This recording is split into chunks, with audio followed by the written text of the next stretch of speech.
Salut à tous, on est au 27e jour du défi et aujourd'hui je vous montre comment on fait un mini lingot dans du charbon. C'est parti. Alors pour faire le lingot, donc il me faut bien sûr un morceau de charbon comme ça. Et en fait ce que j'ai fait, c'est qu'avec le bout d'une brosselle, je suis allée creuser une rainure, enfin une grosse rainure même, comme ça.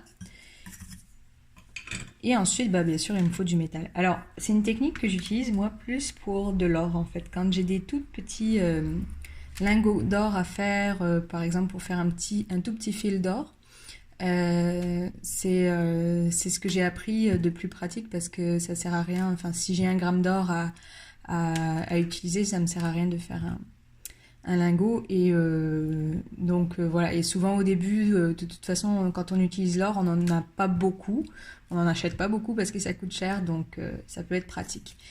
Alors mais sinon si vous devez je sais pas, si vous êtes mal pris avec de l'argent aussi, ça peut être pratique.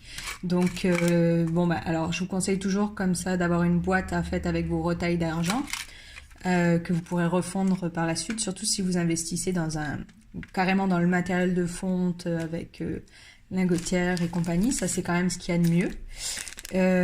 Et puis sinon pour ceux qui n'ont jamais vu, je vous montre aussi de l'argent en grains. Donc ça c'est quand on l'achète chez le fournisseur et qu'il n'est pas du tout en plaque ou en fil, donc voilà, il se présente comme ça, c'est des petits grains d'argent. Alors voilà, j'ai mis dans mon charbon, donc en fait j'ai essayé de mettre moitié-moitié, c'est ce que je vous conseille de faire.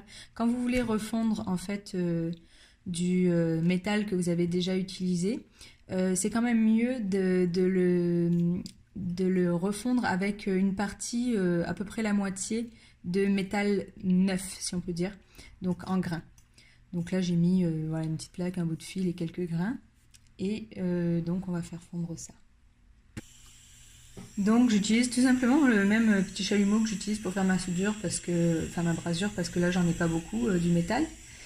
Et l'idée c'est juste d'aller, le fil fond déjà, d'aller chauffer. Et bien sûr il faut que la flamme soit très oxydante. Voilà, là on voit que tout a fondu. Et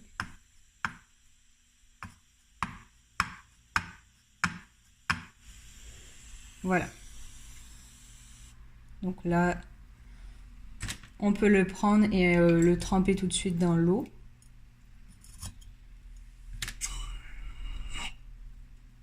Pour le refroidir. Donc voilà ce que ça donne. C'est bon, il est plus chaud. Donc maintenant, il faudrait que je le mette au dérocher.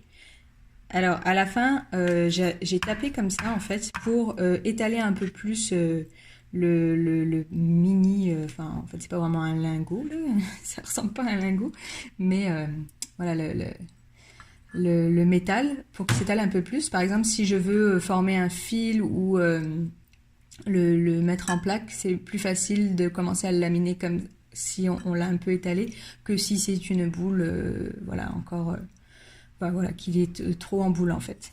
Donc c'est une façon de faire. C'est sûr que c'est pas aussi optimal que de faire un lingot dans une lingotière, mais comme je disais, voilà, quand on a vraiment des petites fils d'or à faire et qu'on n'a pas tout le matériel de fonte, parfois ça peut valoir la peine de le faire soi-même, et donc c'est une méthode pour le faire dans son atelier sans avoir besoin d'aller acheter un fil d'or carrément chez le fournisseur alors qu'on n'a pas besoin d'une grosse section et tout, donc ça peut bien dépanner. Voilà, j'espère que la démonstration vous a plu. Je vous souhaite une bonne journée et je vous dis à demain pour la prochaine vidéo.